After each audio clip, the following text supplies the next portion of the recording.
Hello, everybody, and welcome to CADS Call. I think we're calling it the CADS Call now, number 13. So we've done this 12 previous times over something like 6 years. So we're actually starting to make this kind of a regular thing. It's happening once a month on a semi-regular basis now. And what we generally do is we talk about the games that have been played, anything that's come up in the news, and of course, any big games that are coming up. Now, we're doing this on Thursday night, and Sunday we have a small game against some small local neighbours known as Arsenal. Well, I'm sure we'll be talking about that later as well. But there's been some games. We played Burnley very nicely. That was a good game. I enjoyed that. Sheffield United, we'll definitely talk about that one. So, yeah, let's get into it. Let's see how things are. Let's get started. Let's introduce everybody. We can start off with Matt. How you doing, Matt? Very good, thanks. How are you? I'm good. Great. We've got Ashley. How's Ash? Doing well here on the West Coast. Thank you, of California, of the former colonies. And Austen, or Oz, as we call him. It's funny, but we've got Marseille represented. Yeah. We've got San Francisco represented. We've got Paris represented. We've got Richmond in North Yorkshire represented. But no one in bloody London. Are we Spurs supporters or what?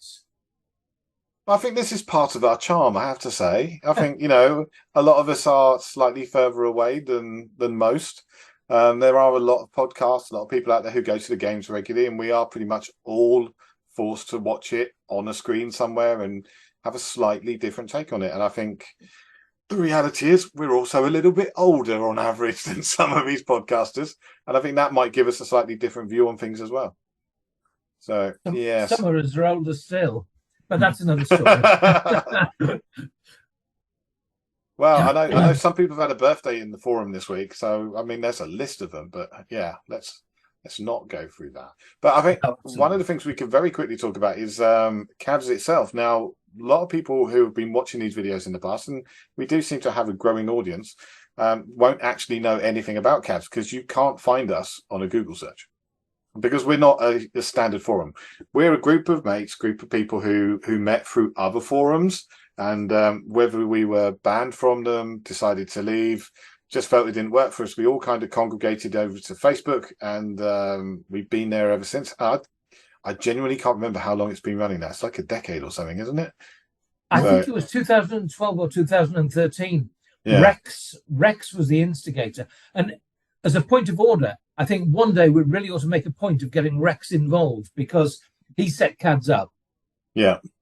No, that would be good. I mean, we can be a little bit flexible on times as well. We are a little bit reliant on Zoom at the moment, but we may move away from that in the future because there are a couple of options out there. So, Matt, it may not fall on your shoulders every time to get this sorted out, but thank you for everything you do and the work you've done so far.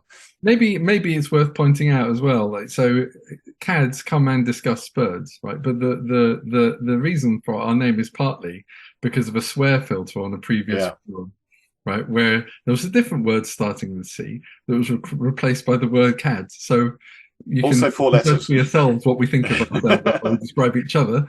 In the politest possible terms, we are CADS. So yeah, so that's how it started, and 10 years further down the line, we're still here. Many of us, some of us have moved away from those forums that we were on. Some of us weren't given that option. But yeah, I mean. But I think the quality of discussion in the group has actually been really, really high, and it's been a great thing to be part of. And I look forward to many, many, many more years of it. Frankly, long as Facebook will have us. So right, so we've got there are a couple of discussion points to talk about this week, but very quickly, let's touch on the matches. Burnley. Anyone got anything to say beyond the fact it was a good, fun match to watch? It's a bit in the dim and distant past at this point. I have to sort of my memory's going as we were. Yeah, what's the score? We're quite old. Well, it's a 5-2 win with Sonny scoring a hat trick. Yeah, Sonny starting at centre forward with Richarlison being dropped, which was probably the big thing. Yeah, yes. So for me, I've been quite down on the idea of Son playing as striker, and that result just shut me right up. Basically, it totally proved me wrong that he could play up front. I mean, it depends on the opposition, right? And the mistake that Burnley were making, they were quite gung ho Vincent Kompany basically set them up in a way that they are extremely successful in the Championship, but they can't. I don't know if they're going to be able to keep doing this in the Premier League. It was so open, but basically there was loads of space in behind, and Sonny was having a field day. But yeah, no, it's great if we, whenever we come up against that kind of opposition with a high line, maybe teams that like to come at us. A certain North London team springs to mind, or should I say Woolwich team springs to mind. Maybe we'll see a bit more of that again. I think that's a dangerous weapon. I felt a bit sorry for Richarlison, given how well Son was doing, dropped, and then seeing your replacement, at least positional replacement, do that well must have been hard. Maybe this is a good segue into the next game. And I think you wanted to talk about something, Stu, didn't you, about what happened? Yeah, I mean, we'll very quickly talk about Sheffield United as well, I think. I mean, there's been a lot of talk on the web about Sheffield United and how it was so fantastic and stuff. And the reality was, I mean, it was very much games we've seen in the past where Tottenham dominate possession, have more shots on goal. But if we hadn't had 12 minutes of extra time, we wouldn't have won that game. In the past, we'd have lost that game. It would have been a 1-0 loss, and everybody would be going about how Spursy everything is, which is a term I absolutely detest, by the way. But are we starting to see the end of that? Are we seeing a bit more metal from the boys? In fairness, Stuart, if we were talking about ifs, we should have had a penalty in the first half. Maddison was brought down. And so if we're talking about ifs, we should have had the penalty, we should have scored the penalty, and then it would have been a different game because they would have had to have opened up in order to try and get an equaliser, and we would probably then have buried them. This is about a penalty, definitely. There was also one point where the referee effectively stood right in front of the ball when we were trying to take a free kick, and he didn't mind us taking a quick free kick, but he was in completely the wrong position and stopping the players from doing it. He was a terrible, terrible, terrible referee, and he was awful. God. And he's one of the more established referees in the league. That's the worrying thing. I mean, how many players did he book? Yeah, on that penalty decision, I mean, this was like the final straw for me watching Match of the Day, the highlights show in the UK. Just like they didn't show the penalty decision. Yeah. What am I watching Match of the Day for? I mean, I saw the entire game, but when the game's a nice result, I like to go and watch Match of the Day afterwards and relive it a little bit. It's just pointless because I mean I don't know what they were thinking, but I mean that was, to me, that was a stone cold penalty for Maddison. It was absolutely clear. Yeah. You see the right angles, and the referee was right there. I don't know what he was thinking. Or VAR looked at it. What was going on with VAR? What's VAR for? Yeah. VAR looked at it from one angle. They didn't look at it from the angle that showed just how clear the penalty was, and that's where the whole thing falls down. I mean, but they clearly had the angles. I think they had all the angles. Yeah. Yeah. I mean, the really annoying thing is that when a penalty was denied Bournemouth in our game against them earlier in the season, the PGMOL came out and said, "Oh, we apologise to Bournemouth. They should have had a penalty." Da da da da da. Where's our apology? Yeah. Why are we just not getting an apology because we actually went on to win the game? No, we should still get an apology. You screwed us there. That made we should have got that. It would have made the game completely different. I think they're responding to public opinion, aren't they? And because we won, no one's talking about it. But it's right. They're apologising when they can't do anything but apologise, right? So they won't admit they're wrong unless they really have to. Yeah. Anyway, it all turned out well, didn't it? Turned out well in the end. Richarlison, what a turnaround from Richarlison. Came back from Brazil having had a couple of one good game, one rough game. He comes back, he does extremely well. And yeah, thank you very much. That's a goal and an assist. And I have to say, that assist, that second goal was one of the best goals I've seen this season. Yeah. There was some really nice play, and it involved something like 4 of our 5 substitutes as well. So sadly, involving Perisic as well, who is now injured and out for the season. That's most likely his Spurs career over because he's out of contract in the summer. But yeah, I mean, what a game. Right. And what are we looking at here, Matt? So I wanted to go back to, I rewatched the game yesterday from 80 minutes onwards. So initially, I want to talk about the tactical changes that Ange made at that point. But just one thing about your comment that if we didn't have 12 minutes of injury time, we wouldn't have come back. I think that it's a little bit difficult to say that because Andrew said after the fact that the reason why we made the substitutes on 80 minutes and not earlier is because he was anticipating roughly 10 minutes of injury time. So things would have turned out differently maybe, but I think the subs would have been earlier. But it was interesting to look. So it was already a bit weird what he did. That's one of the reasons why I want to talk about this. So this is the first 11, obviously, and here's the subs bench and some cropped players on the side there. So obviously, one thing that happened was this: Son off for Richarlison, and then Solomon off for Perisic, and then the weird one, which rest in peace, Johnson on for Sarr. Now that was a surprise because both Kulu, or Deki if you prefer, and Johnson both want to play here.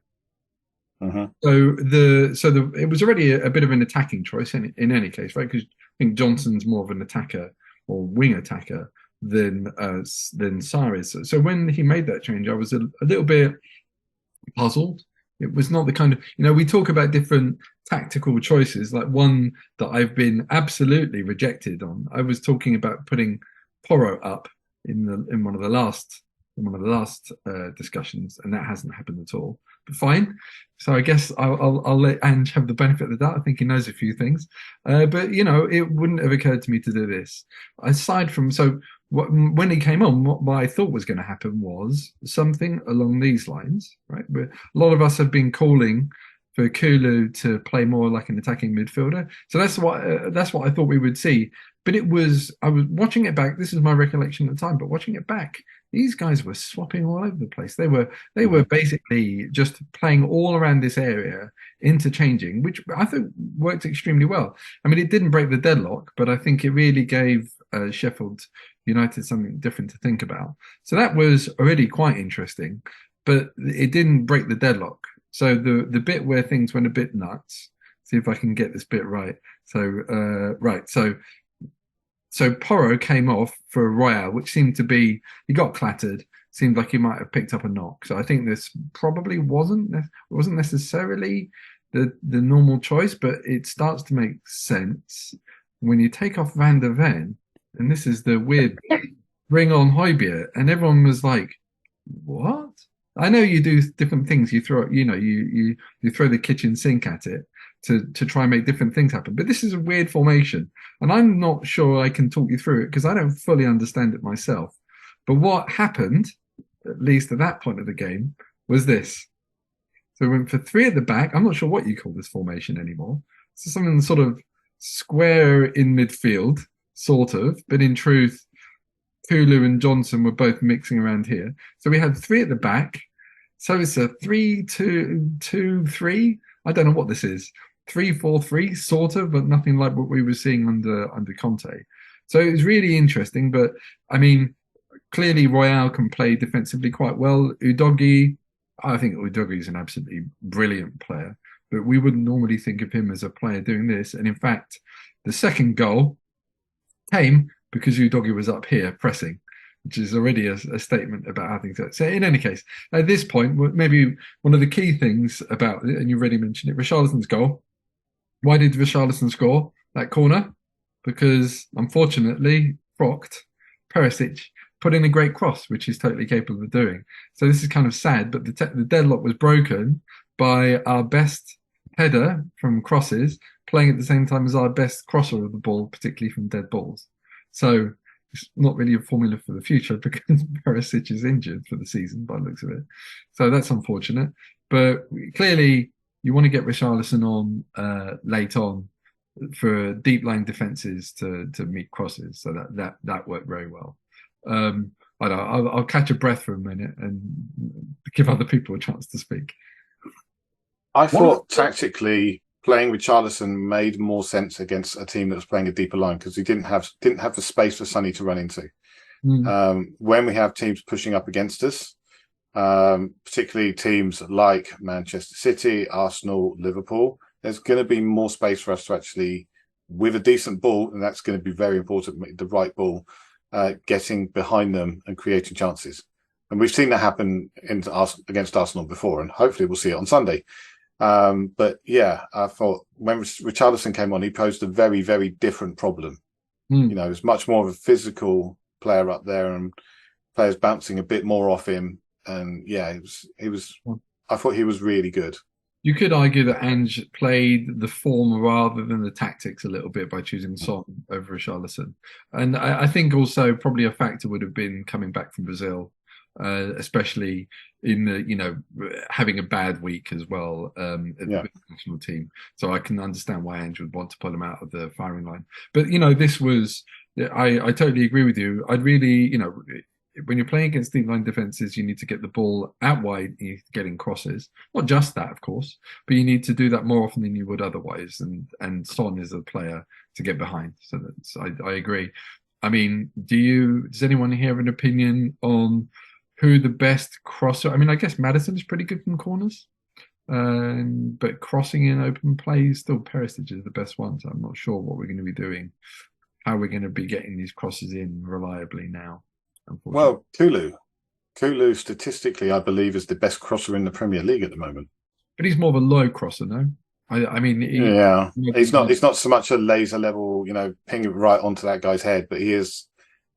There was a statistic that came out towards the end of the Sheffield United game that put him as he was first in ground covered, first in attacking passes, first in crosses. It's looking great, yeah. But for a guy who hasn't had an eye-catching season so far. I thought he was doing really, really well. Yeah, 2 goals as well. I mean, I don't know. I think he's doing as well as anyone, really. But he likes to make crosses. He likes to come back in and cross them on the left foot. And that's kind of challenging as well, because I think a lot of defences are expecting him to curl one with the left foot into the top corner. So when he teases these crosses, over people like Richarlison, if it's a bit deeper, Richarlison is looking to get onto them. And if it's a bit longer, obviously the defences are worrying about it dropping into the top corner. So that kind of keeps people guessing. But, the sort of classic, hit the byline and hit a high cross for someone to head. He's not really that guy. I mean, he can do it, but I think it's not. Maybe Johnson is better at that as well. I quite like Hill. Sorry, forgetting how to say his name. When he comes back, I think Hill's an underrated crosser of the ball. So hopefully he'll be back reasonably soon to step. I think he's the ideal player to succeed under Ange. He's a flair player, and I think Ange will let him have his head. I don't think he had his head under Conte, and I suspect that we could see a real quality player with Hill. I just love the way he plays the ball. He's got touch to die for. Isn't it interesting, Oz, how people keep forgetting? Like, anyone who hasn't played yet under Ange is considered to be a bit rubbish, right? So Hill just hasn't had that chance, really. So, every player, you have to rewrite what you expect from every player going from Conte to Ange. And Hill hasn't had that rewrite yet. So it remains to be seen. So I think he's been written off far too early by some. People were happy to get rid of him, a bit annoyed that he got injured so we couldn't loan him out or whatever. I mean, it's sad for him, obviously, but I'm quite happy that he stayed in the squad. And I think we're going to need him if he comes back. We've also got Sessegnon. I mean, I was going to say, I've always liked Sessegnon, the way he plays the ball. And I think he was stifled by Conte. And I think he was stifled by Mourinho if he was under Mourinho. Yeah, but he is such a talented player. We could see a really good player coming forward with. He's one of the players that I wrote off. One of the players that I wrote off. But I mean, by my logic of what I just said right now, I can't write him off anymore. I agree. Yeah. I mean, you could even. Would it be too far to say this for Dyer as well? Maybe I've gone too far with Dyer. Matt, the guy has been a great player at times for Spurs.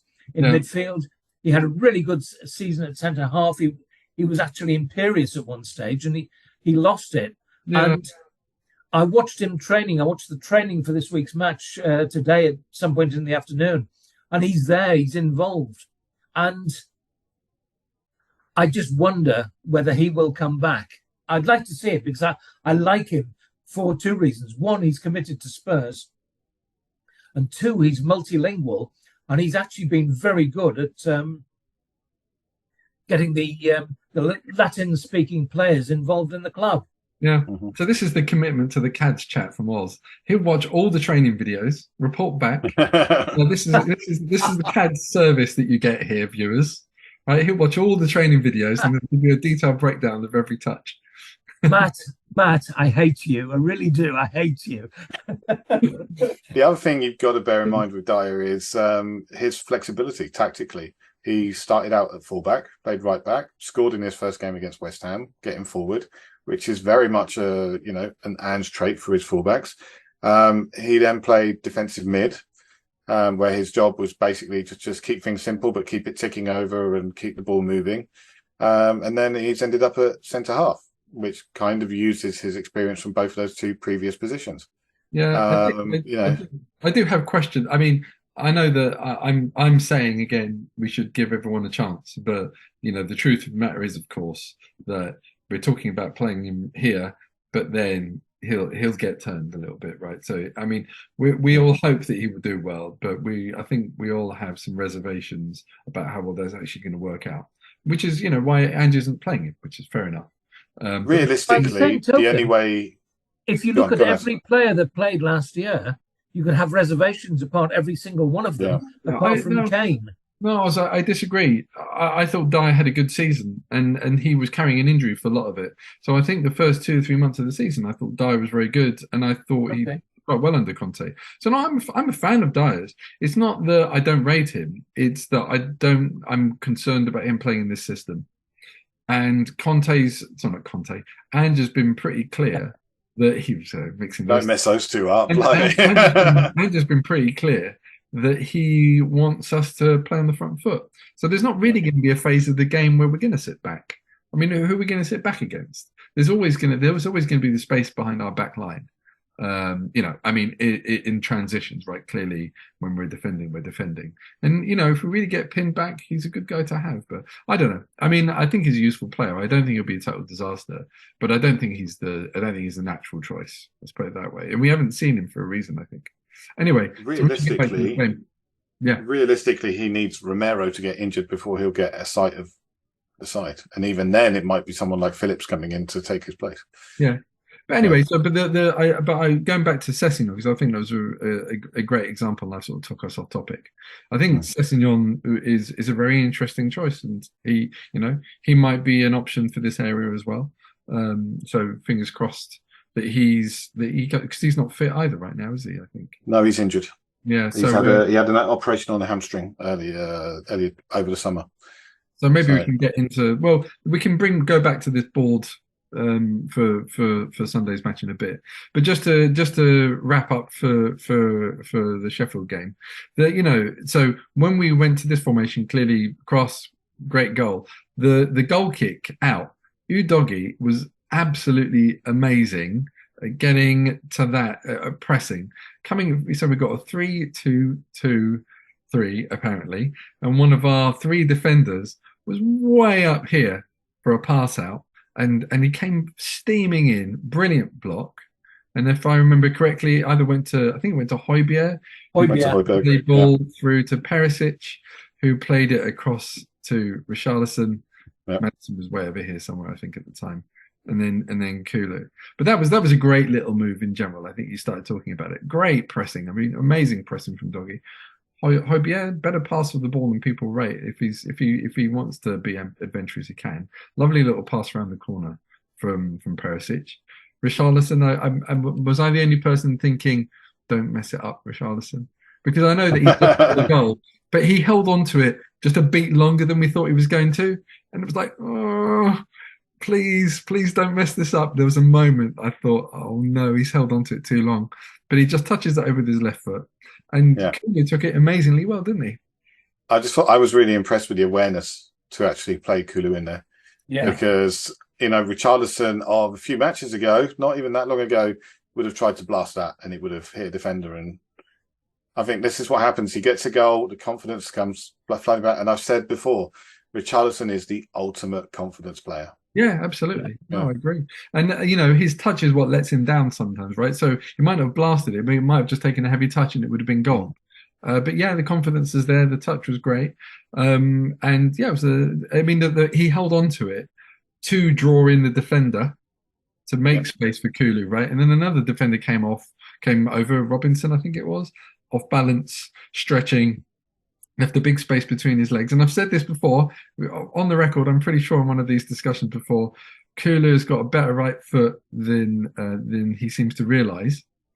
And he absolutely nailed that with his right foot. I mean, he's got, particularly shooting, he's got a decent right foot, and it's not just for standing on. He should use it to kick the ball. It was a really great goal, and obviously, yeah, a pretty nice moment for all of us. The other thing about Kulusevski is, you were a little bit surprised about playing through the centre. He actually did that quite a lot when he was at Palermo. So. Yeah, he was playing almost as a number 10 a lot of the time there. So that makes a lot of sense that he was there. I thought it was a really brave move to go that way. Tactically, I actually thought it was more just playing one centre-back and then playing a line of four in front of him. With Porro, Bissouma, Højbjerg and Udogie playing that way. There was definitely moments when we sat. I mean, watching it again, I did. This is one of the reasons why I watched it again, because I was wondering about this myself. But there were sort of moments when the ball was around the middle. I mean, clearly when we're defence, it's sitting back for the dead ball. We look different. But when the ball was around midfield, this is how they were more or less looking. And then it got even more interesting very briefly. For the very brief window of time when the game carried on, we had Højbjerg playing as a centre back, which is kind of an interesting one as well. I guess we didn't have any subs left. That was part of the reason why. But Højbjerg dropped in to play centre back, which it wouldn't have been my choice, but it doesn't matter at that point. I suppose sort of all hands to the pump. But it didn't feel like Ange was just like throwing the kitchen sink at the problem. Like he was doing interesting things that pulled players around and asked different questions. I agree with you about Kulu, but the only thing about it was that, my first thought was, as you said, that he would play through the middle. But at times it was quite a lot of the time it was the other way around. Johnson was coming in and Kulu was out wide. So they both spent a fair amount of time. I mean, it's flexible roles and it worked really well. But clearly, you're right. That in the end, the reason why he was in this area was because he had the freedom to come inside and score that goal. Yeah, it was amazing. Maybe it was just his turn because Brennan Johnson had just had a goal chalked off offside anyway. So, and from that kind of position as well. Yeah, and it was great, wasn't it? It was a nice finish. Impressive. I mean, beautiful touch, lovely finish, and there were other moments in the game as well when he came on where. Again, it was fresh in my mind. I was really impressed. He did some really nice stuff. There was a particular move that I thought was quite striking, where he showed an incredible amount of tenacity, kind of let the ball get away from him slightly, and then through swiftness and aggression, he won the ball back and kept hold of it with 2 or 3 players around him. I mean, it's only a few minutes, but I was really impressed by what he could do. It was very encouraging. With Perisic out for the season, obviously we've got Solomon, who has played over on the left already. Sessegnon to come back, Gil to come back. I'd like to see Santiago from the under-21s given a chance because he's a magic little player. He is. He's good. He hit the ball so sweetly. Is he I mean, I know that he's quite good at interplay and shooting. Is he a crosser? Yeah, he's good at putting balls through anyway, certainly. And he's good at running through onto balls that have been played through. Yeah, but the sort of Perisic, basically what I'm looking for, I mean, I know we've got Solomon, but Solomon, if we move the players around a bit, so we're kind of talking about going forwards at this point, right? And, for Arsenal or whatever. So if we're putting Solomon on, partly my question is, like, who's giving Richarlison the service? And sure, we can talk about Maddison hitting corners, Kulu, cutting inside and dropping the ball on his head. But who's going to the byline to cross it? I mean, Solomon doesn't seem like that kind of player, right? He's more sort of tricky. He'll want to get near Richarlison. I think a lot of my, I never watched Solomon play for Fulham unless he was playing us. But when he joined, or when it was a talk about joining, I watched a lot of the videos. And he seems to go outside about 1 in 3 times. He comes inside a lot, but there are occasions where he does go to the byline, and he does pretty well there as well. But he'll be looking to sort of run. He's not going to be. My recollection, he's not over here, right? He's here. No, he's much more into the box. Line. Yeah. And I'm not saying Richarlison can't deal with that kind of thing, but what Richarlison is great with is his head. So I'm really talking about crosses to his head. And I don't I'm not saying Solomon can't do it, but that's not his bread and butter like it is with Perisic. It's very strange considering the Richarlison we saw at Watford and Everton. He really wasn't a brilliant header of the ball. I always thought of him as a particular, not a specialist necessarily. Not a specialist. He was a good technical player with some tenacity and bite about him. I didn't really think of him as a number 9. Really, I'd say I didn't think of him as a number 9, even though he was Brazil's number 9. I think he's surprised me to a certain point, but also he's still got some way to go in terms of nailing down the spot and making it his own. Well, let's put it this way: as a number 9, I think that if he's playing out normally on the left wing or left wing attack, his aggression, his tenacity, and maybe occasionally popping up late into the box to score, it was his game. But if he's going to be the focal point, I think for Brazil he looked pretty good doing it. But I think it's difficult to find space. The way we're going to be playing, he's usually going to be creating chances for other people. So the one way he's going to be, with confidence, maybe this will change. But I think the one way that he will be effective, especially against packed defenses, is in the air. But even so, I still wonder where these crosses are going to come from, and that's what he's looked dangerous for us doing so far. I don't know. Maybe Johnson can do it as well. I'm not sure. Maybe. What about Maddison? Not obviously from the flank, but he's a great crosser of the ball, a great passer of the ball. Can Maddison a little bit behind where you've got Solomon, Matt? Could he not? Look, I've seen him do free kicks from there. The guy, maybe you don't have. Okay, he's not going to go to the byline, obviously, probably not. But can he be used in that situation there? Yeah, no, he's a great player of the dead ball in particular, but he'll probably look to do the kind of thing that we were talking about with Kulu, right? Which is to sort of play passes, crosses from slightly deep in the air, float it in to sort of far post.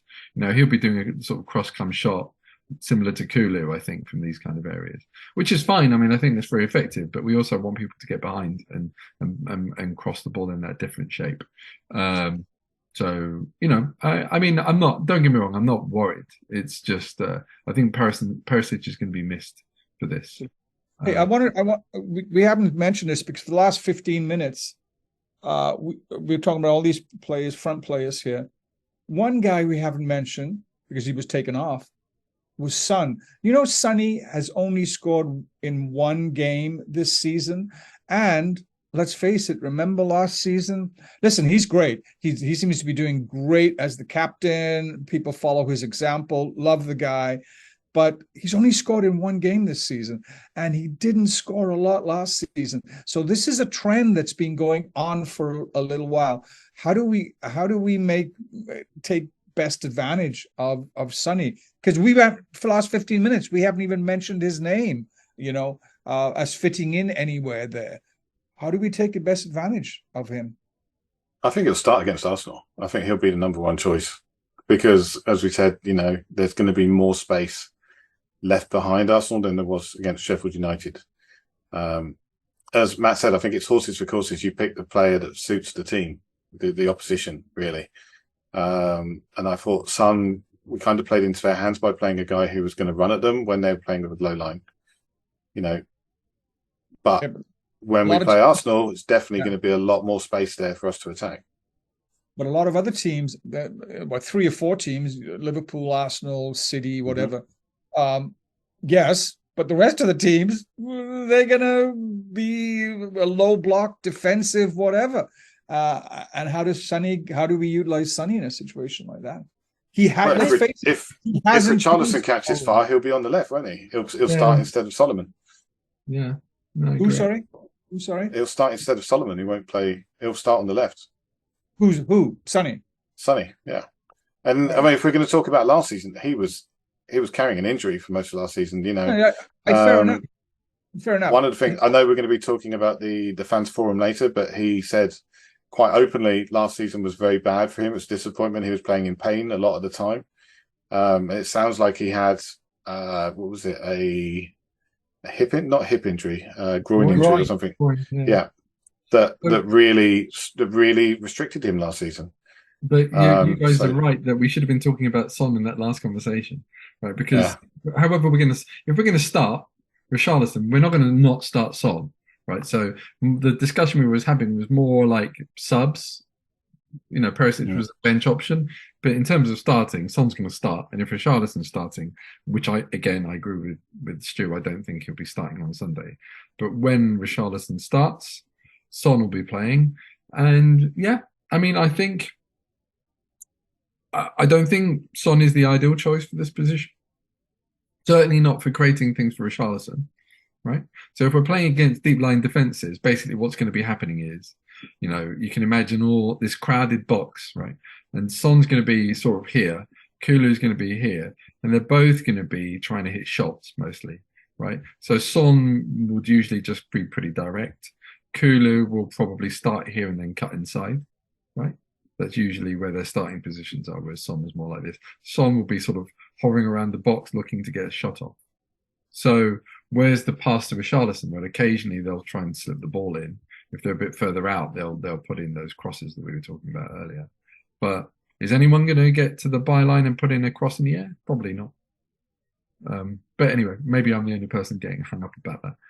But yeah, this is how we're going to start against deep defenses, I think, more or less.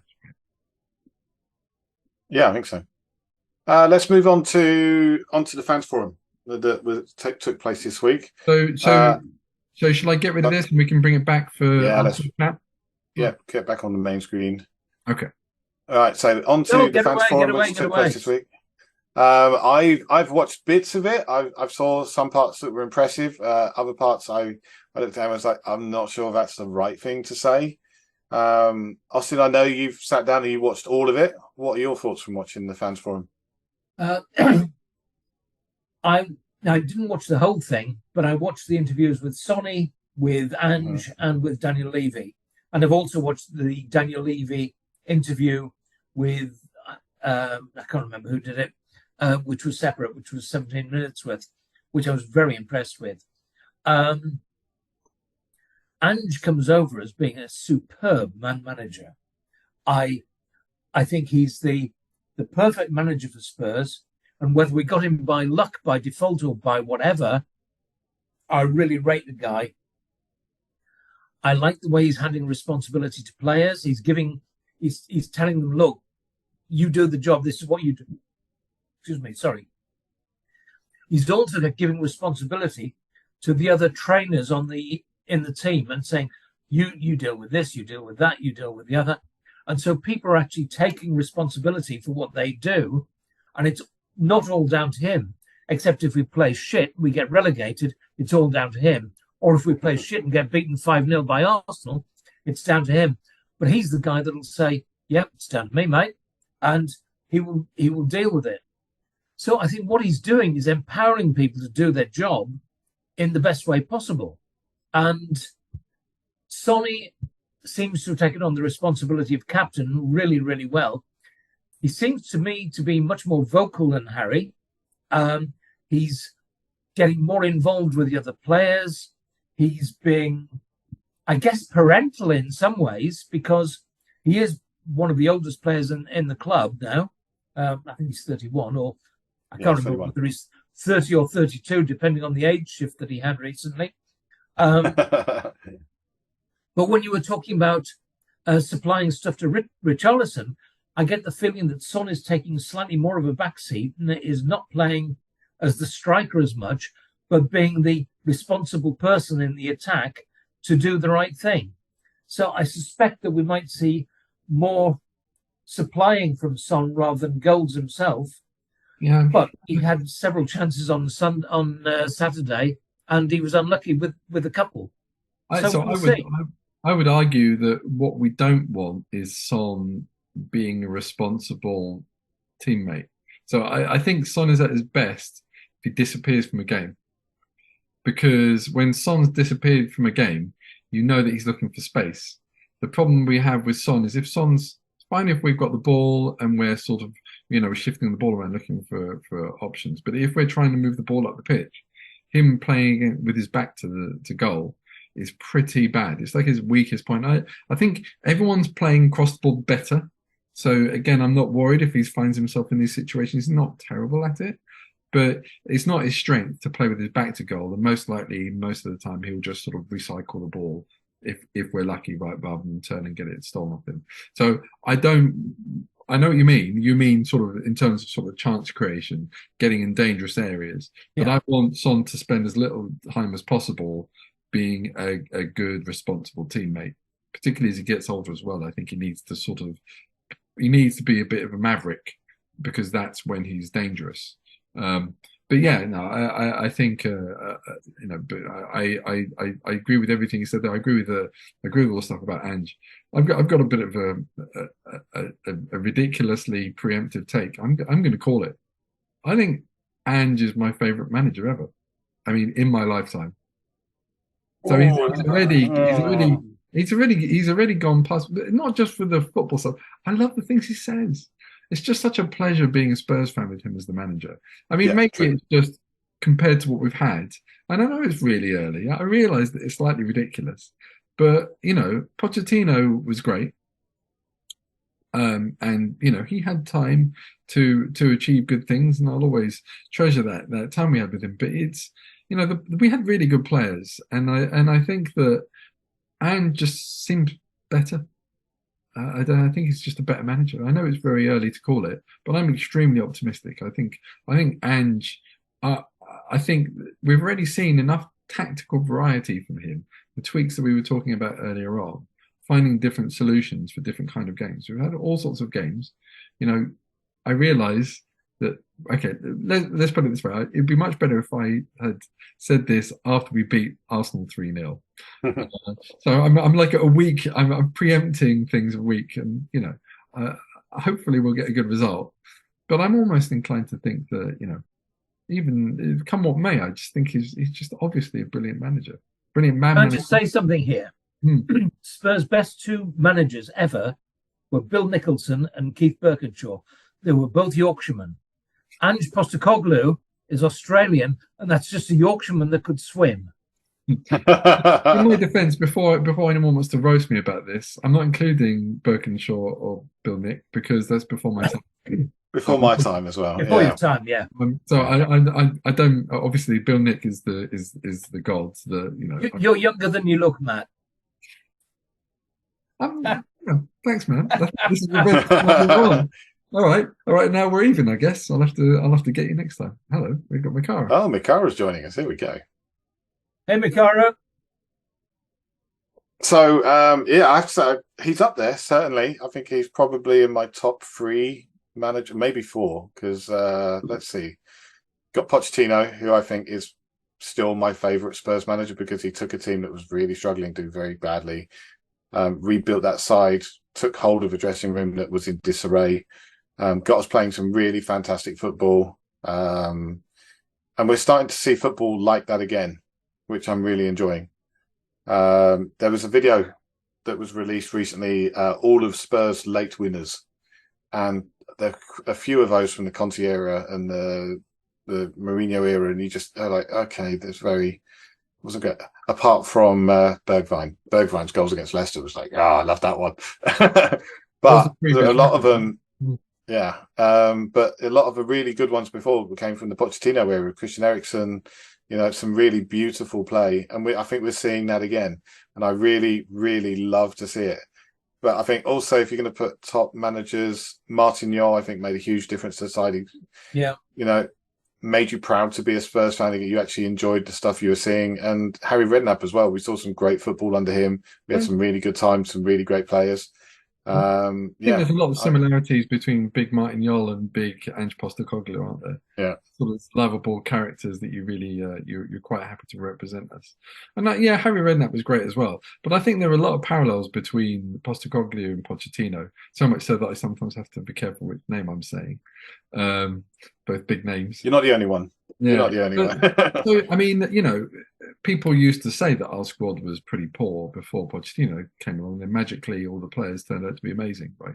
So a lot of the players that we rate were there already, right? There weren't that many players signed, so he made the squad look good. Fans that were saying this squad is good. I'm usually the guy saying the squad is good. What are you talking about? And I said it before Pochettino, and it turned out to be right. And we were saying it. Some of us were saying it before Ange turned up as well.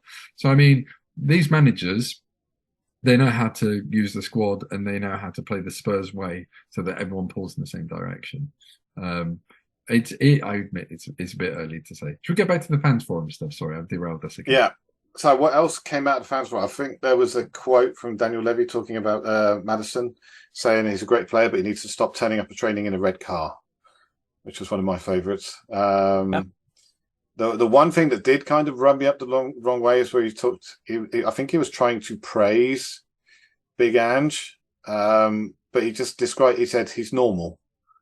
I would not describe Ange Postecoglou as a normal guy. I mean, down to earth, absolutely. Grounded, perfect. Yeah, definitely. I think he talks in a way that we're not used to seeing. And certainly in terms of football managers, he is not a normal person. No, I don't think that's what he meant though, right? I think he was taking a subtle dig at Conte. Just a breath of fresh air, because he was dealing with a normal person, just a normal, nice person, not like a bag of politics and noise and nonsense. He wasn't the only one to take a dig at Conte. Some had a little. What did he say? Swiping in. He said something about he enjoyed playing football this year because he didn't have to run back and try tackling, and maybe playing as a wing back half the time. So yeah. So what else did I miss? What else did you see? Well, they asked about appointing Ange, and Daniel said something about appointing a big named manager. He was being pushed to appoint a big name manager. Well, when you look at Postecoglou's record, he's won everywhere he's been. And the big name manager, I presume, was referring to the German Nagelsmann or some of those people. And then Ange diffused the situation by saying, "Well, I think Postecoglou is quite a big name, mate." And I think Daniel actually insulted him by default. I don't think he meant to. I just don't think he was. He's not a natural talker. I saw that too. I think that. I mean, it's true. Postecoglou wasn't a big name. It just wasn't. I mean, his biggest job was the Celtic manager. I'm sorry, but Levy deserves. You could say that Levy's blowing his own trumpet there, but Levy's. He's been successful wherever he's been. But I'm not criticizing Daniel, Matt. I'm just saying I don't think his wording was the best it could have been. I think he was right, and I think Pochettino have done it. Damn it! I think Postecoglou. Exactly, predicted that. So at least I predicted it. I can be right at least, even if I'm not right. Anyway, Postecoglou was just taking the opportunity to make a gag. He was just enjoying himself. I think Postecoglou. It's a good joke. I liked it. But yeah, no, I saw that bit. No, I mean, I thought that and I thought it was very interesting as well the way that when Levy was asked questions about ticket prices, which we're not bothered about because we live miles away. But occasionally when we get to a game, it was a good question. It was a well put question, and the stuff about stadium naming rights. One thing that Levy said at that point, which I thought was quite striking, and I don't think this was probably Nigel, I wasn't aware of it. But apparently Spurs lost £200 million due to COVID. Yeah. So we seem to be carrying on regardless, as far as I can tell, in every respect, apart from ticket prices. So, I think that there's been a lot of things said about ticket prices. It's not great what the prices are. We can compare us with other clubs, but as he said as well, we have the biggest debt of any club in Europe because world, I think. Obviously it's all managed debt, but biggest debt in Europe, managed or otherwise, £200 million lost.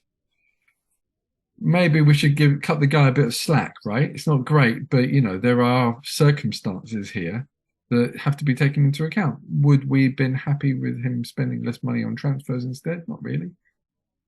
So also, you have to. He pointed out that season ticket prices have been frozen for the last few seasons.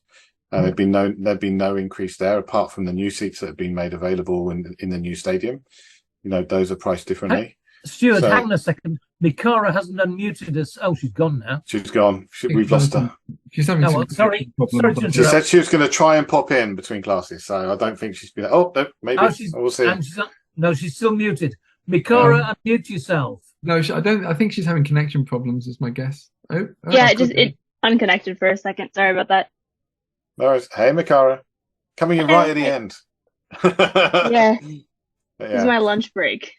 Ah, okay. Well, while you're here, how are you feeling about Spurs right now? Definitely optimistic. I'm excited to see how things continue. I haven't been able to keep up with absolutely everything so far. But I'm liking the trajectory, how we're going so far.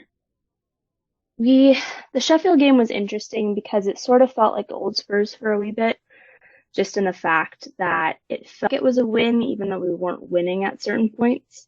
And then we finally, of course, got it back. But that was definitely interesting. And that I didn't really feel that. Yeah, I didn't exactly feel that classic Spurs nerviness, though. I feel like a lot of us can probably get those butterflies in our stomach. I was oddly confident as well. Sort of 96 minutes in, and I was oddly confident. Yes. More than I was. I think I was saying at the time, look, we're probably going to lose this game, but we've actually attacked and we've played the game in the right way, and I've enjoyed it. And if we carry on playing like this, we're going to win more games than we lose, was what I was saying at the time. And then it turned around, and I was talking to my mate Mark, and I said, the only thing that could be the icing on the cake now is a red card. And then Ollie McBurney got his red card. I was like, come on. So, yeah, that was good. I was watching a stream, and my stream was 2 minutes behind. Now, normally I get notifications of goals from the BBC, but the BBC website had a glitch on Saturday. So when Richarlison scored, I thought, oh, it's going to be disallowed because I hadn't had a notification. And then again, when Kulusevski scored, I thought, oh, no, that's not going to be allowed because I haven't had a notification. So for 30 seconds after each goal, I thought we hadn't scored. Oh. I think you need to turn those notifications off, Oz, because you watch every game anyway. You can mute them. Yeah, absolutely. I know, but it's just nice because when I'm tense, if the notification doesn't go off, I know that they haven't scored. So it works both ways. I mean, it's a neuroses. Another bit of excitement for you. Micara, did you catch any of the fan forum stuff today? We were just talking about that. Probably haven't had a chance, have you, Micara? There's been a lot of No. So we were just we've been filling you in on that stuff a little bit. How they're coming across remarkably well. This is something that was planned for several months, right? And a load of fans were like picked by ballot, I guess, or they were season ticket or members were called upon to join in, or sending questions, I think, as well. It was a whole big process, right? Okay. But I think that, I mean, it couldn't have been better timing, could it? I mean, apart from, let's say, in a week's time when we beat Arsenal 3-0, that would have been better. But, everyone at the club is feeling pretty good right now. So, I mean, it's just become a big love-in. I think if this had happened before the season started, or, when Conte was still there, I think Levy would have gone a pretty rough ride. Absolutely. I think Bethany England might have preferred it to be a little bit further down the track so she could recover a bit more from her hip surgery. But yeah. Spurs captain Bethany, I need to give her a full tap. Spurs captain Bethany England. Yes, there we go. So we haven't heard from Ash yet about Levy. I think you guys are all. I can't get a word in edgewise. So you wanted to. I think you had some thoughts about Levy, didn't you? You were quite impressed. I did, and it was thanks to Austen for posting that. I did see that 17-minute video. When I met him over here, when they were here on the Barcelona trip, we met him. Actually, I met him twice. Very short guy, but you could tell, and he really knows Tottenham. He's a fan. I think he mentioned there, he remembered the first game he went to. He was 7 years old, or his great uncle or something took him to it. Yeah. The guy is a Spurs fan, and I know he takes a lot of flack from idiots who don't know that he actually knows Spurs and cares about them.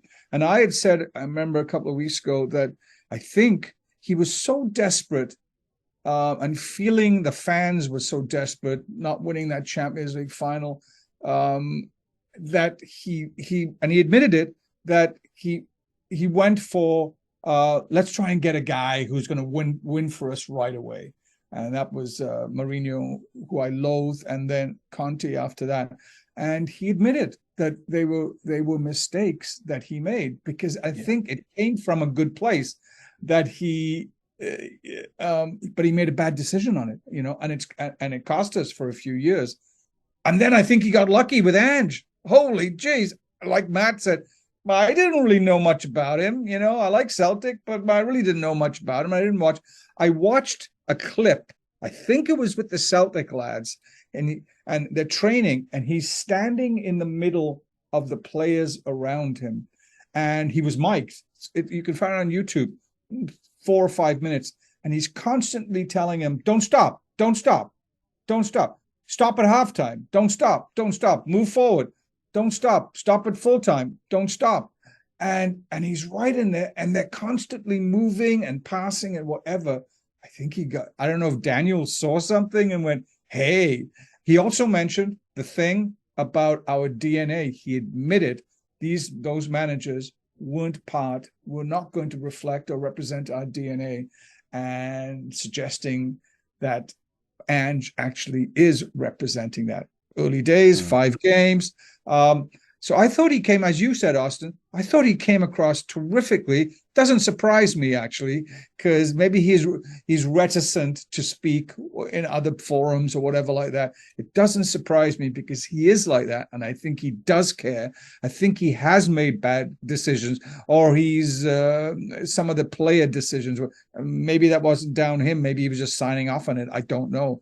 Ndombele, Lo Celso, some of those other big strikers that really didn't pan out.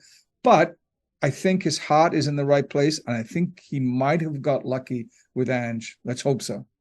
Yeah, I mean, I think that Ange, it doesn't take a genius to figure out that Ange was up there among our top choices, right? Because he did what he should have done before, and said, among the people that are a good fit for us, who is the best who we could get. And, Ange may not be a big name in that sense, but he's about the best we could get. He was the best that we could get. So, I mean, I think he's exceeded our expectations. And so in that sense, I guess you could say we're a bit lucky, right? But I think he was a natural choice for us. And absolutely, I agree. I was saying this, I still maintain that Mourinho and Conte made a kind of sense for an aging squad that we wanted to squeeze some success out of. Right. Before we had to renovate, before we had to make long-term changes, right? Right. Mourinho, maybe Conte would have been better at that point instead of Mourinho, perhaps. He tried to push that a little bit longer. The Nuno one was a weird one. Nuno was like nothing at all. Like, it was neither a good fit nor a particularly big name. So I don't know what the hell's going on there. In truth, that's a genuine, incomprehensible mistake. But the other two guys, I could see what he was trying to do. Yeah. I thought the really interesting thing about our approach to picking up a new manager, head coach, however you're going to call it, this summer, was the 3 people we were heavily linked to: Julian Nagelsmann, Arne Slot, and finally Ange Postecoglou. All 3 of them fairly committed, or in Andrew's case, completely committed to attacking football, playing attacking, exciting football. They did that in all of their previous jobs, and it was good to see. So I think we are really returning back to, as you said, that the DNA of Spurs. Right. And I think the really, really interesting thing is, if we actually start to see some success and then Ange does leave for whatever reason, is Daniel Levy going to be committed to this approach and stay with it and find the next person who can continue it forward? Or is he going to then try and find someone who says, oh, right, all we need to do now is get that winning manager again, which I think was a mistake he made last time. I think in 10 years' time, once we've won everything, and I think at that point, maybe we'll have a different chairman. So long live both of them in their current roles, in my opinion. And let's hope that we don't have that question, right? Yeah. Deal. Can I introduce one last topic? Fabio Paratici. The signings that he's made have been absolutely bloody fantastic. and I don't think anyone's giving him credit because of the situation at Juve, but some fabulous signings he's made. And I sincerely hope that he continues in some mode with Spurs once his ban finishes. I think he probably is. He's working with us as a consultant apparently right now, which is the max that he can do. Officially. Yeah. I think it's going to be interesting to see now that I believe Scott Munn has started his job at the club. It's going to be interesting to see whether he brings in his own guy or whether he continues to rely on. But he's more someone to work beside the director of football at underneath level. So Scott Munn should not be above the director of football. He's just Scott Munn is above the director. Yes, Scott Munn is effectively taking over Daniel Levy's role. But they still answer to Levy. I'm not convinced by that. I mean, I think that Scott Munn is going to run business sides of the club. Right. So in that sense, he will be answering. He'll be answering to Levy, and theoretically, someone else will answer to him. But that director of football is going to be talking to Levy about big choices. So I think that really the football side and the business side will both be answerable to Levy. That's my opinion. But I mean, we don't know how it will work out. But I think that in any case, I think there's a very good chance that Perisic is not signing any papers. But I think there's every chance that he's making calls or telling people. Absolutely, yeah. Hope he is. I'm happy to have. Go on, please. Oh, I'm happy to have his expertise as long as we don't cause some Spurs scandal. It's the last thing we need, I feel like. Yeah. So as long as it doesn't. As long as we don't ever repeat what we've had before. Right, for sure. No, I totally agree. It's a tension that we don't need, and it's kind of embarrassing. Yeah. Are we going to funny to laugh at? Are we going to talk about Derby today at all? We will. Okay.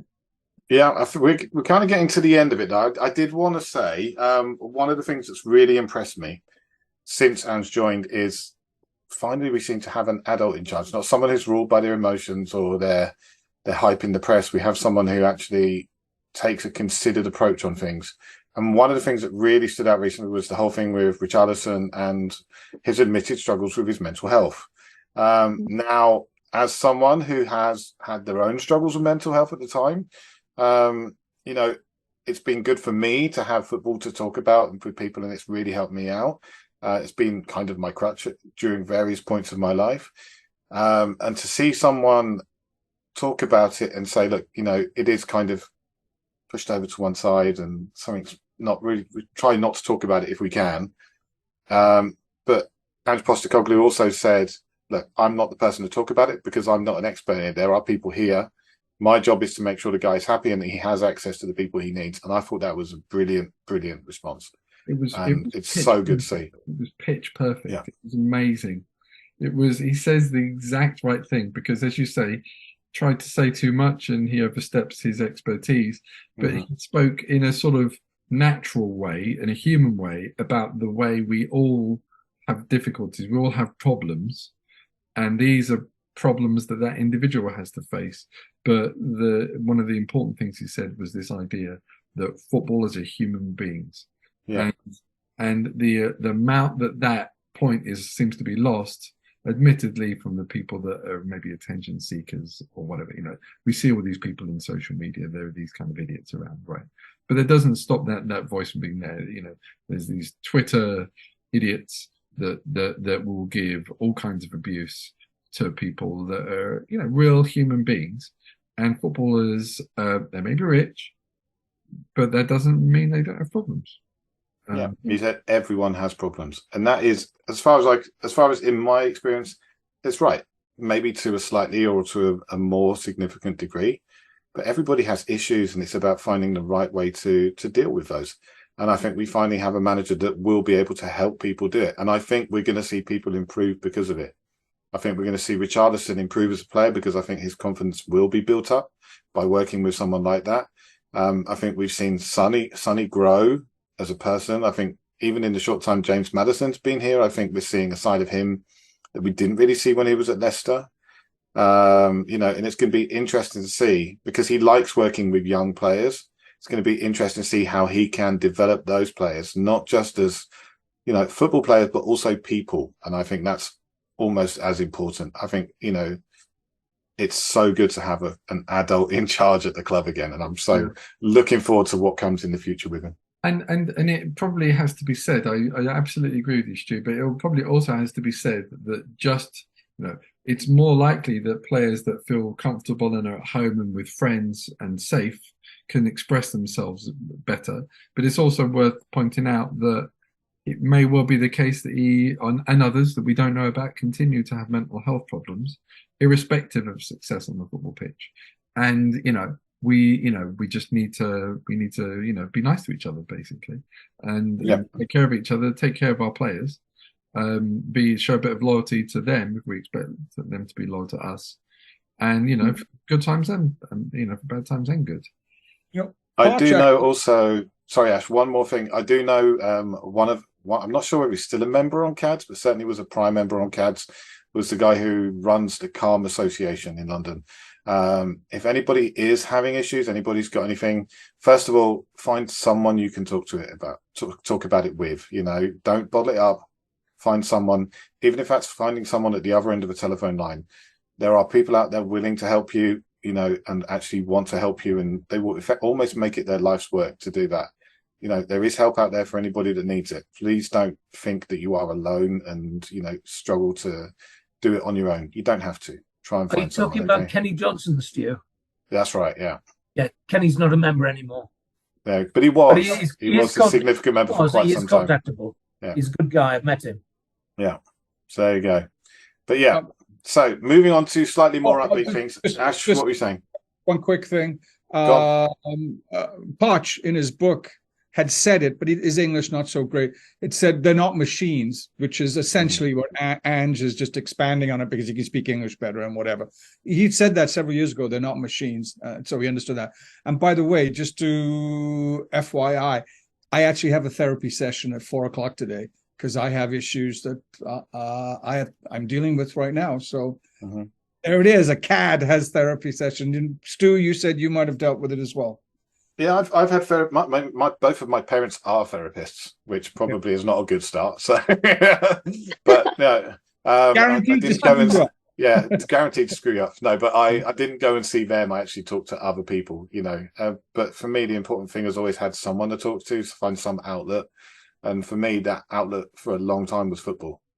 So thank you for sharing, guys. And I think that there needs to be more. People need to be, men in particular, but British people particularly as well, maybe others too. We need to be a bit more comfortable about talking about this kind of thing and just sort of normalize this idea that, sometimes you need some help and you should get that help. And it's interesting that apparently been hearing that in Brazil it's becoming a little bit more accepted, and that might be part of the reason why Rachel Austen spoke about this. It seems it's not entirely clear that we're as comfortable about talking about this kind of thing in Britain, and we should just sort of get over it and relax about it. It's normal. Yeah, but with all that said, there is a game coming up. How is everyone feeling about it? I'm a bit nervous, but much like Sheffield United, if we lose, I don't think it's going to define our season. I think it'll be a hiccup along the way. I think we've got so much to look forward to over the next few years, and I hope it's years with Ange, because I really appreciate him as a manager, and I think he's going to do really great stuff for us. And let's not forget, he has been named this season in the top 5 managers in the world. He's up for an award as manager of the year across the entire, across FIFA as well. Yeah, one manager of the month, and managed to win his next game. So knocked that hoodoo on the head. So he did very well. Anybody else got feelings for Sunday's game? Let's hear from Micara, since she's been with us so briefly today. What do you think, Micara? I'm excited. Obviously, winning would be fantastic. I'm just excited to see how our boys react to the challenge and just this specific football team that we're going to be playing. Also, just being West Coast, yay, it's a good time. I like the 4:30 a.m. matches, but 6:30 is a lot to handle. 6:00, right? I think it's 6 on Sunday. Oh, it's maybe it's 6, yeah. It's a Sunday, sometimes it does it a little weird, but which is way better than 4:30. I actually thought it was 4:30. I'm going, oh, Craigie, So it's at the Emirates. It's at the Emirates, Micara. You optimistic? Have to be. I mean, as a Spurs fan, I don't really see our reason not to be optimistic. So I think it could be tough. I think it could be tough. I mean, for sure. Yeah, I think that. I mean, I'm extremely optimistic about the quality of the group and the manager, but yeah, going away from home, there is a real advantage, and the fans will be well up for it. Although I suppose the North London derby form goes out the window, is what we're supposed to say, right? I think that's the cliche. Form goes out the window, but I do think home advantage, and we haven't had much luck there in recent years. So I think it'll be exciting, but I'm inclined to think that it'll probably be a draw. I keep saying 3-0, but I think realistically, I think it might be a draw. That's my guess. An exciting draw. Mm-hmm. They're a good team. They're a good team. Annoyingly so. One of my 13 points, same as us. They're a good team though, and they won quite well in their return to Champions League football. They've got some good players. That guy Odegaard is one of the best midfielders. With De Bruyne out, he might be the best midfielder in the Premier League. Now that Harry Kane's left. So it's going to be challenging. I hope we give a good account of ourselves. I really do. I hope we give one. Pretty sure we will. Sure we will. I think we'll play our way, and we'll be proud Spurs fans, irrespective if there's some individual error that costs us. But I hear that Rice is absolutely taking to playing for them like a duck to water. But so is Maddison for us, right? So we've got our own sort of, and Bissouma. So Bissouma versus Rice, Maddison and Bissouma versus Rice and Odegaard is going to be really interesting. We're about to lose Micara. Thanks for coming along, Micara. See you next time, yeah? Bye, Micara. Nice to see you. Yeah, nice to hear you as always. Bye. Any lineup changes that we might see on Sunday, do we think? Well, okay, you say that. Now we have to get out the PowerPoint. Oh, here we go. Right, settle in, guys. I've just got a monologue for the next hour. Get yourselves nice and cozy. I do have a brand new baby upstairs waiting to. All right, well, I'll knock it down to 50 just for you, Stu. I think so. I'm going to take a guess at what the theme is going to be here, right? So we're talking about something that looks more or less like this, right? Yeah, that's it for me. That's the team for me. Yeah, I mean, it's clearly our first choice team. One of our first choice teams, the other one being Richarlison.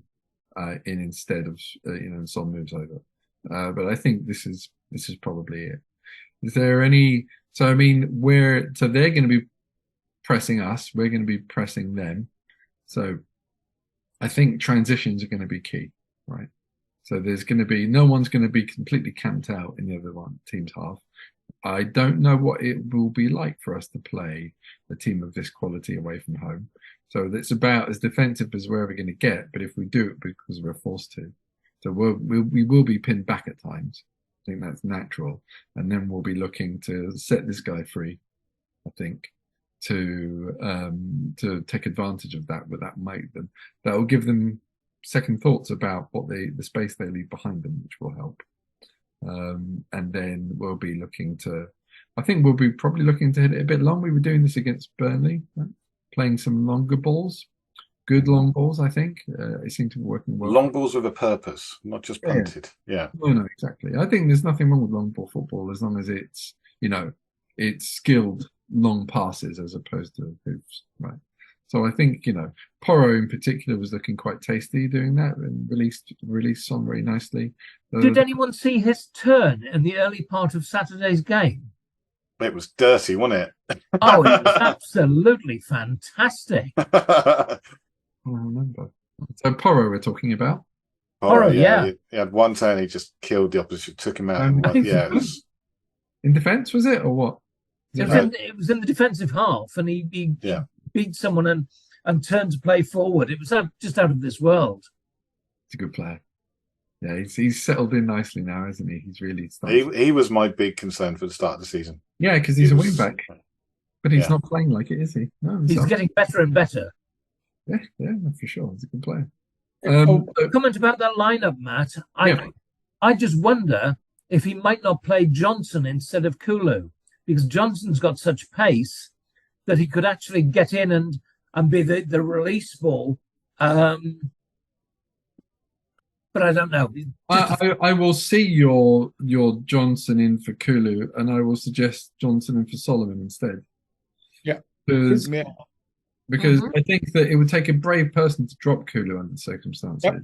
I agree. Under records, and he's deceptively fast. Apparently, I think it's not like over short distance, but over long distances, maybe this will work well for him. But I think that Solomon strikes me as more tricky than fast over distances, and I think Johnson might be a better choice for this reason. That's a good point. Kulu has apparently covered more yards than anyone else in the league this season.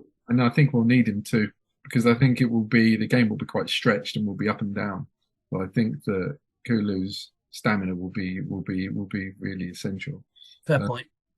But yeah, so I think that Solomon is not a bad player. He's a good player, but he's probably the weakest link here among the attacking line anyway. So I could quite easily see that. I think he's the best free transfer of the season. Yeah, well, that's for sure. Nice. He does remind me of Aaron Lennon. It does. Yeah. But he's kind of a mix between Aaron Lennon and Jose Dominguez for me, but yeah.